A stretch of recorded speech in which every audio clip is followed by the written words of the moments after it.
인사하겠습니다.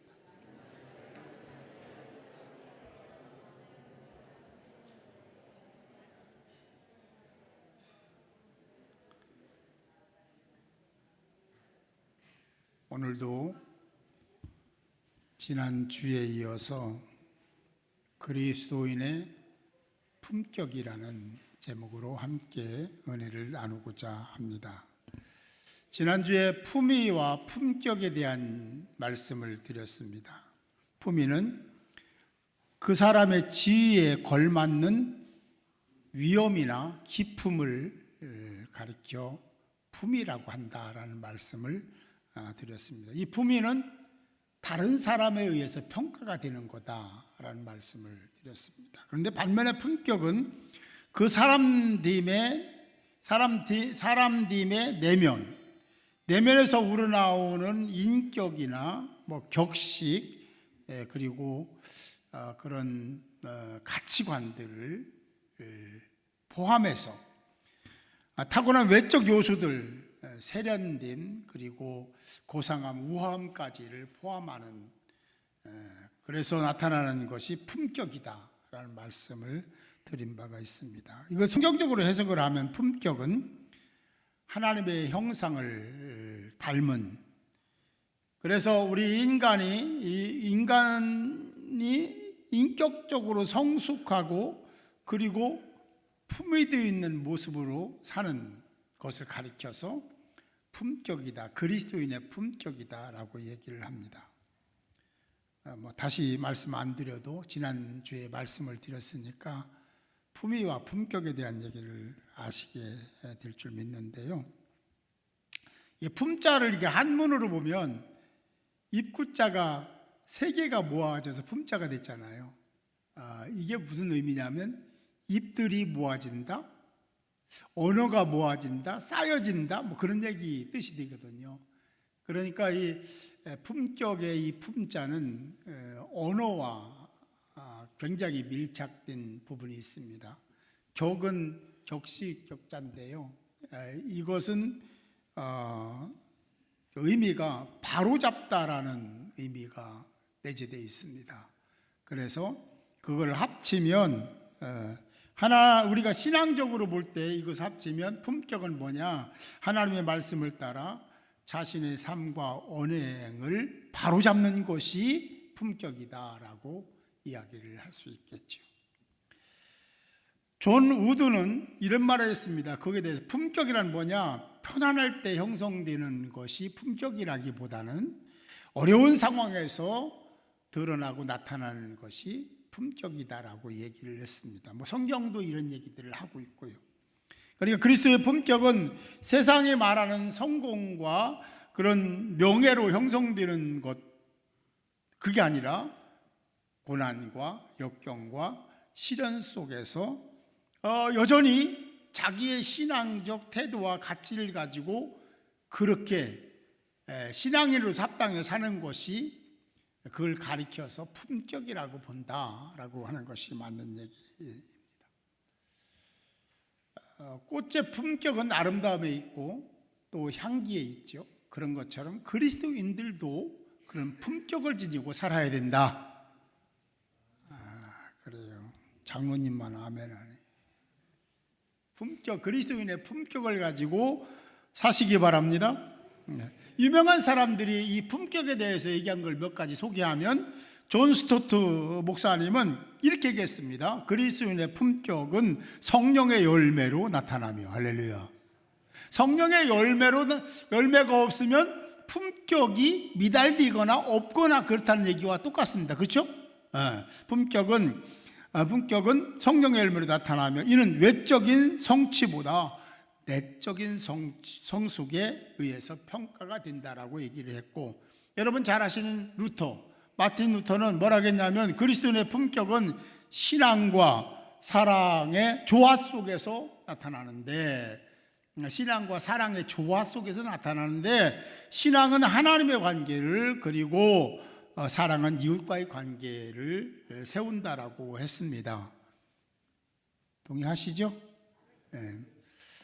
안 돼도 동의가 돼야 돼요. 동의가 안 돼도 동의해야 돼. 어쨌든 보네포는 뭐라겠냐면 그리스도의 품격은 값싼 은혜를 거부하고 순종으로 살아가는 데 있다. 여기 그런 요소들이 나오는 거예요. 그리스도의 품격에 대한 얘기들을 쭉 하고 있는 거죠. 여러분 지난번에도 얘기했지만 C.S. 루이스는 영성가잖아요. 그는 뭐라겠냐면 그리스도의 품격은 단순히 외형적 행위가 아니라 보이지 않는 곳에서의 도덕적 신앙적 자세에 의해서 결정이 된다라고 했습니다.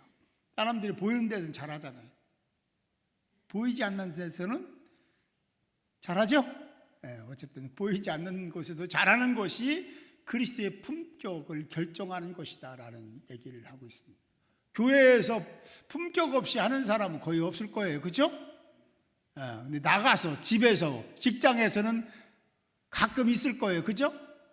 우리 교회는 없을 줄 믿습니다만 어쨌든 그렇게 안 볼 때, 어려울 때, 힘들 때, 역경과 시련 가운데 있을 때에 하나님을 향한 그런 바른 신앙 가운데 있는 것, 그것이 그리스도의 품격이다라고 말하고 있습니다. 제가 가끔 가다가 보면 이게 정말 그리스도의 품격을 지니고 있는가라는 퀘스천이 붙는 분들도 없지 않죠. 신앙을 어떻게 생각하느냐, 믿음을 어떻게 생각하는 것은 굉장히 중요한 일이잖아요. 그런데 어떤 사람은 신앙 그 자체를, 그 영역을 액세서리처럼 생각하는 사람이 있습니다. 우리 몸에 붙이는 그런 정도의 어떤 것으로. 그래서 여러 가지가 있잖아요.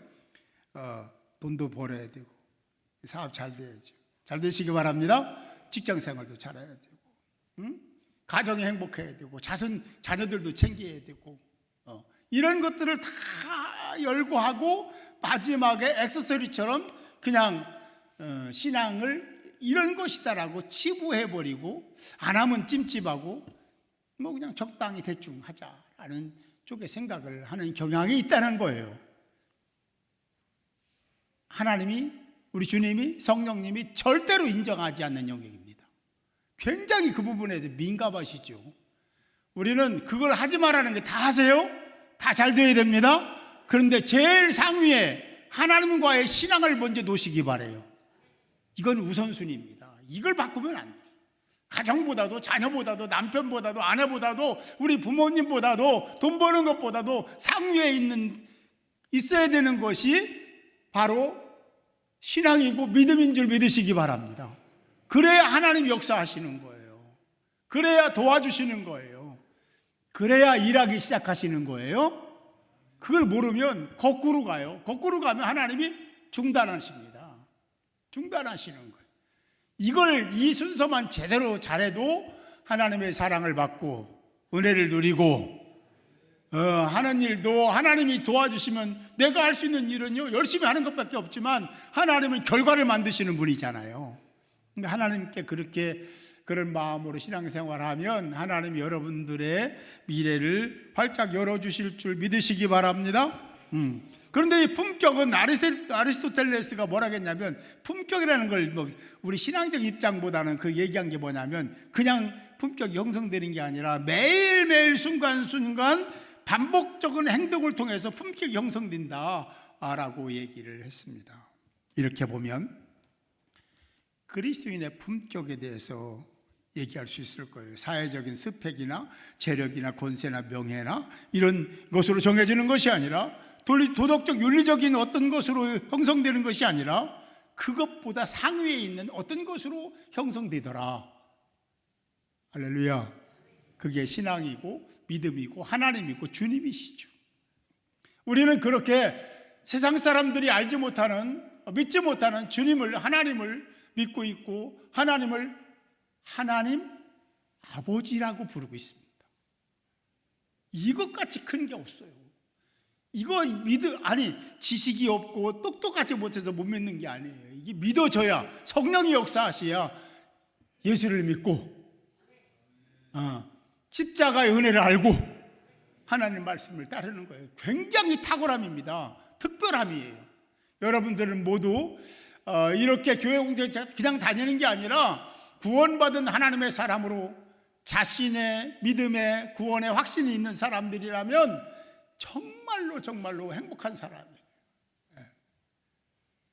어쩌다가 예수 믿었더라도 예수를 믿어서 구원의 반열에 들어섰으면 최고의 행복자인 줄 믿으시고, 삶의 자리가 때로는 이렇게 저렇게 우리를 속이려고 하는 여러 가지 시도가 있어요.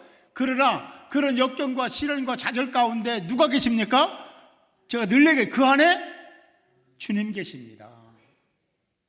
하나님 계십니다. 그걸 모르면 그것을 포기하거나 피해가거나 거부해버려요. 그러나 그리스도인들은 그 안에 계신 주님을 발견해야 되고, 그리고 믿음으로 견뎌내고 관통하면 하나님이 제일 기뻐하시는 거예요. 그걸 모르고 자기의 선택에 의해서 그냥 이렇게 저렇게 치부하고 선택해버리면 하나님이 싫어하신다. 하나님이 주인이십니다. 그걸 인정하는 자체가 큰 복이에요. 그래요. 그리스도의 품격은 이렇게 하나님, 예수 그리스도를 닮아가는 것이 가장 중요하대요. 신앙이 액세서리가 아닙니다. 그렇게 생각하면 안 돼요. 여러분, 그게 중심이 되어야 되고 가장 먼저 우선 생각해야 될 것이 하나님이고 주님이고 성령님이고 신앙이요 믿음인 줄 믿으시기 바랍니다. 빌립보서 2장 말씀에 얘기해, 너희 안에 이 마음을 품으라. 할렐루야. 그게 뭐예요? 곧 그리스도 예수의 마음. 이게 신앙인들에게 가장 중요한 가치이기도 하고 그것이 바로 그리스도인의 품격이기도 한 거예요. 내 안에 주님 안 계시면 그 품격이 떨어지는 거죠. 여기 보세요. 그래요. 여기 보라 가면 눈 뜨는 분도 계셔. 너무 깊이 묵상하지 마세요. 그리고 에베소서 2장 4절에 보니까 그리스도인의 품격이 어떻게 형성되는지에 대한 얘기를 하고 있어요. 우리 읽은 건데요. 긍휼이 풍성하신 하나님이 우리를 사랑하신 그 큰 사랑을 인하여. 그러니까 하나님의 긍휼과 하나님의 사랑이 바로 그리스도인의 품격을 이루는 요소다라는 얘기예요. 내가 잘나고 똑똑해서 그리스도인의 품격을 지닌다고 생각하지 마세요. 잘못된 생각입니다. 오답입니다. 정답은 우리가 노력하고 애쓰지만 그런 품격을 만들어주시는 분은 하나님이시고 주님이신데, 그건 뭐냐? 하나님의 긍휼이다. 하나님의 사랑이다. 그것이 그리스도의 품격을 형성하게 하는 것이다 라고 말씀하고 있는 거예요. 골로새서 2장의 2, 3절 보면은 이렇게 말씀합니다. 각각 자기 일을 돌아볼 뿐더러. 그래, 자기 일을 돌아보는 건 기본적으로 하는 거잖아요. 그 다음을 얘기해요. 또한 각각 다른 사람들의 일을 돌보아 나의 기쁨을 충만하게. 이게 무슨 말입니까? 여러분 자신 잘 돌보시기 바라요. 그건 맞는 거죠. 기본이죠. 인간이 가지고 있는 기본 욕구니까. 그런데 그의 복음각에 다른 사람들도 그렇게 생각하고 그렇게 섬기고 그렇게 배려하고 그렇게 사랑하라는 거예요. 이게 바로 그리스도인의 품격이다라고 얘기하고 있는 겁니다. 그렇죠. 그리고 골로새서 3장 12절 말씀합니다. 긍휼과 자비와 겸손과 온유와 오래 참음으로 옷 입고. 그렇게 산 사람들이 참 많잖아요. 역사 속에서, 기독교사 속에서 많고 성경 속에서도 많아요. 그 중에 대표적인 사람, 대표격이 되는 사람, 대표적인 사람이라기보다 대표격 되는 사람이 하나 있잖아요. 누가복음 10장에 나오는 사마리아인. 사마리아인은 인의 선, 강도 맞는 사람 살려내고 도와주고 세워졌던 사람, 헌신하고 봉사하고 자기의 모든 것 다 포기하면서까지 내려놓으면서까지도 그렇게 했던 사람, 사마리아인, 선한 사마리아인. 우리 그것이 바로 이 선한 사마리아인이 그리스도인이 본받아야 될 대표적인 그리스도인의 품격임을 믿으시기 바랍니다. 이거 있어야 돼요. 그리스도인이 그런 품격이 없으니까 조롱하고요, 비판하고요, 너 예수 믿어? 이렇게 조롱하고 조소하는 거예요.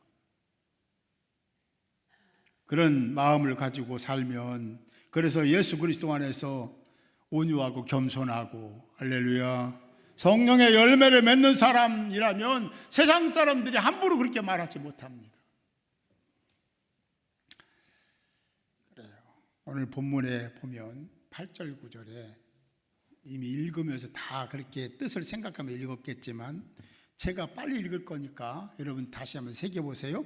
우리가 사방으로 우겨쌈을 당하여도 쌓이지 아니하며 답답한 일을 당하여도 낙심하지 아니하며 박해를 받아도 버림받이지 아니하며 거꾸로 때림을 당하여도 망하지 않는다.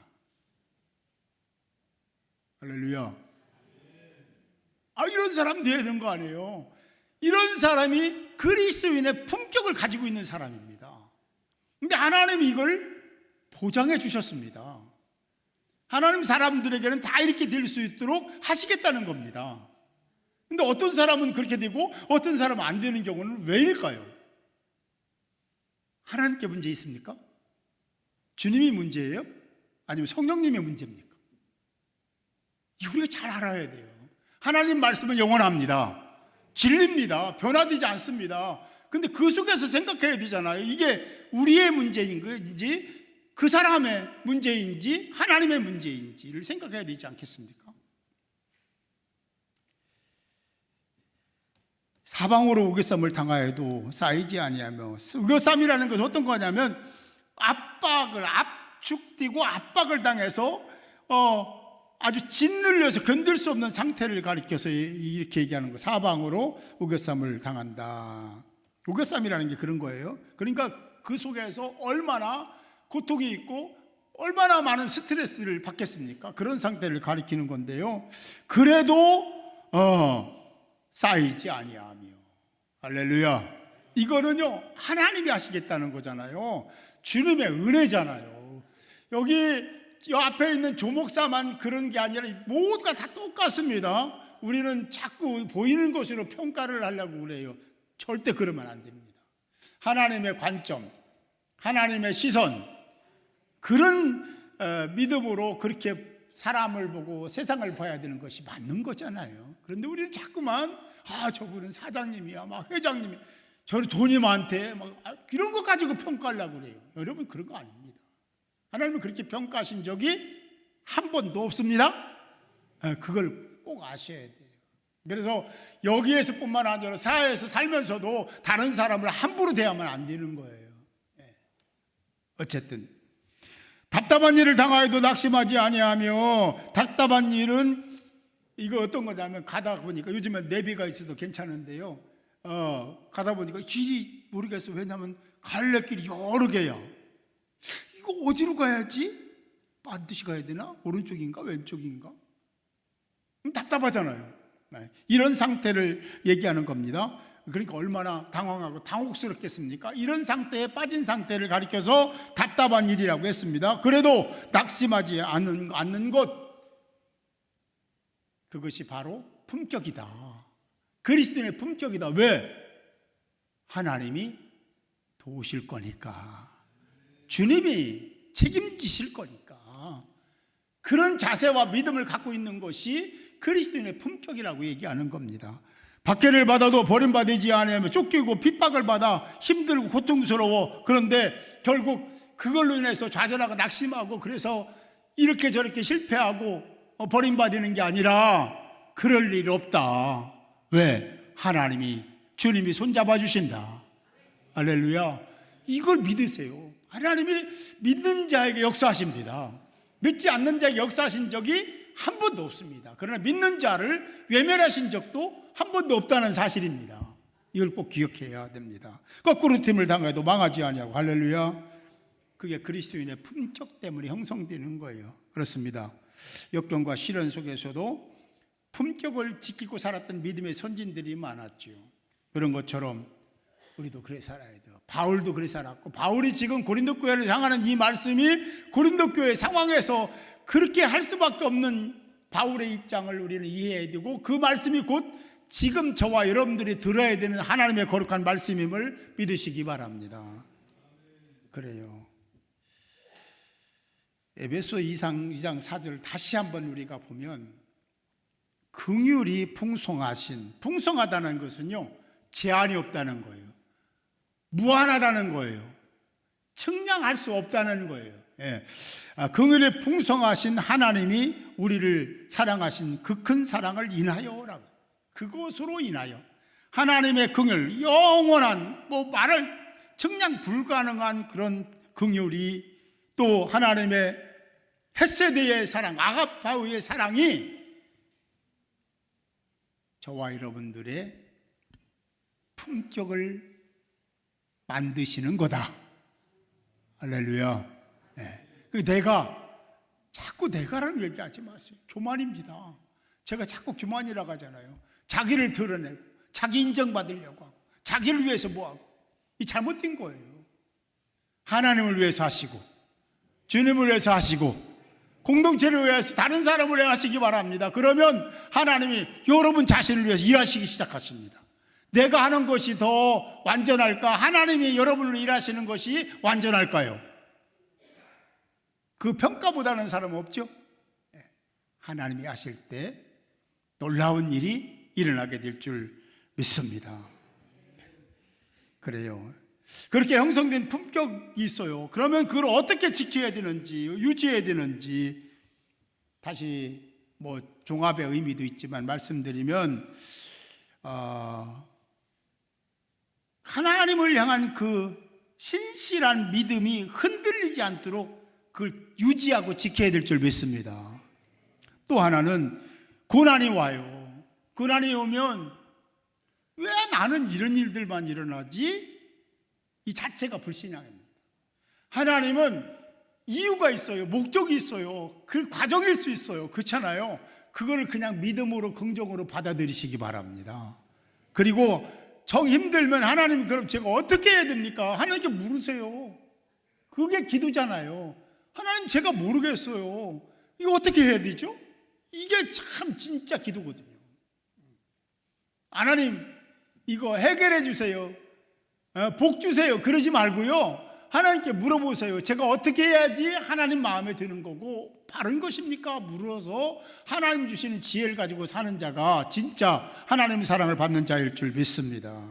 셋째, 하나님의 함께 하심을 잊지 말고 꼭 기억하고 어떤 일을 하든지 절대로 포기하지 않기를 바랍니다. 포기해서 안 되는 거예요. 포기 안 하면 됩니다. 왜? 능력 주시는 자가 계시거든요. 여러분들의 보호자가 계시거든요. 그분은요, 전지전능하시거든요. 그분이 여러분들의 편이고 여러분들을 지키시는 하나님이심을 믿으시기 바랍니다. 그래요. 지난 날을 생각하면서 한번 생각해 보시기 바랍니다. 나는 시련 속에 있을 때, 어려움 속에 있을 때 신앙이 크게 흔들린 적이 있다? 없다? 어느 쪽입니까? 여러분 스스로 평가하는 거예요. 네. 나는 역경 속에서 하나님을 향한 감사를 상실하지 않았다? 상실했다? 상실한 적이 있다? 네. 세 번째, 나는 어떤 상황 속에서도 하나님의 긍휼, 사랑으로 살았다? 살지 못했다? 스스로 하나님의 음성을 들을 수 있을 겁니다. 여러분 잘 아시는 아브라함은 하나님의 부르심, 하나님의 명에 따라서 자기의 산업과 삶의 모든 기초가 되는 것이 다 형성되어 있는 본토 친척 아비 집을 떠납니다. 한마디도 묻지 않습니다. 딜레이도 하지 않았습니다. 아브라함의 품격을 담고자 애쓰는 자가 되어야 될 줄로 믿습니다. 바울은 얘기할 것도 없잖아요. 인간 사회에도, 기독교 사회에서도 그런 분들이 참 많잖아요. 대표적인 분들이 많잖아요. 사랑하는 성도 여러분, 하나님의 사랑과 긍휼로 품격을 형성하시고 유지하시고 매 순간마다 하나님과의 깊은 교제 속에서 이런 질문을 하고 질문을 하나님께 묻고 신앙생활을 했으면 좋겠다는 생각이 듭니다. 하나님, 나는 어려움 속에서도 하나님 자녀의 품격을 유지하고 살겠습니다. 다짐이고, 또 질문을 바꾸면 그런 상황 속에 나는 품격을 유지하고 살고 있습니까? 라고 물으면 더 민감한 신앙으로 바뀌게 되지 않을까 싶습니다. 하나님의 사랑이 나를 어떻게 붙들고 있는지를 늘 기억하며 사는 자가 되게 해 주옵소서. 그리고 질문할 수도 있겠죠. 똑같이 나는 그리스도의 품격을 형성하고 그 품격을 유지하고 있는지 유지하게 하옵소서. 사랑하는 성도 여러분, 여러분 사랑합니다. 그런데 하나님은 제가 근접할 수 없는 깊은 사랑을 가지고 여러분을 지켜보고 계시고 돌아오기를 기다리고 계시고 복줄 때를 찾고 계십니다. 그리스도의 품격을 지니고 살면, 유지하면 하나님이 여러분들의 산업과 그리고 여러분들의 인생과 여러분들의 가정과 자손을 지켜주시고 새롭게 하시는 은혜가 반드시 있게 될 줄 믿으시고 그리스도의 품격을 지니는 데 유지하고 그 품격을 형성하는 데 최선을 다하시고 하나님이 하실 것을 내가 간섭하지 말고 맡기고 나는 내가 해야 될 일에 최선을 다해서 하나님과 동역하는 하나님의 사람들이 모두 될 수 있기를 주님의 이름으로 축원합니다.